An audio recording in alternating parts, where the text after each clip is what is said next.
আপনি জানেন কি মাত্র ৪ থেকে ৫ লক্ষ টাকা বাজেট রাখলে সেন্ট্রাল ইউরোপের জনপ্রিয় একটি দেশে আপনি স্টুডেন্ট হিসেবে যেতে পারবেন। জার্মানির বিকল্প হিসেবে এই দেশটি হতে পারে আপনার জন্য সেরা গন্তব্য। আজ আপনাদের এমন একটি দেশ সম্পর্কে বলবো যে দেশটিতে বাংলাদেশি শিক্ষার্থীদের জন্য কোনো টিউশন ফি নেই।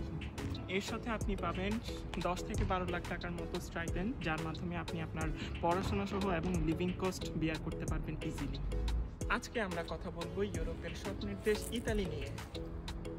২০২৬ সালে আপনি যদি স্টুডেন্ট হিসাবে ইতালিতে আসতে চান তাহলে আপনাকে প্রস্তুতি নিতে হবে আজকে থেকেই, কারণ আপনার অ্যাপ্লিকেশন শুরু হয়ে যাবে নভেম্বর থেকে ডিসেম্বরের মাঝখান থেকে এবং এই অ্যাপ্লিকেশন সার্কেল আকারে সার্কেল 1, 2, 3 এরকম চলতে থাকবে জানুয়ারি, ফেব্রুয়ারি, মার্চ পর্যন্তই।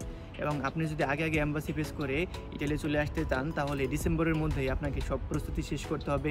আপনাকে আইএলটিএস এক্সাম দিতে হবে, এর মাঝে মাঝে আপনাকে সব ডকুমেন্ট রেডি করে ইতালির জন্য প্রসেসিং শুরু করে দিতে হবে। এই মুহূর্তে আপনি আইএলটিএস এক্সাম এবং মোস্ট অফ দ্য ইউনিভার্সিটির রিকোয়ারমেন্ট ব্যাচেলরের জন্য টলক এক্সাম, এই দুটো এক্সাম আপনি দিয়ে দিতে পারেন, যেগুলো আপনাকে অন্যান্য স্টুডেন্টদের থেকে এগিয়ে রাখবে। যারা ২০২৬ সালে ইতালিতে অ্যাপ্লাই করবেন তাদের জন্য আমাদের পক্ষ থেকে অনেক অনেক শুভকামনা রইল।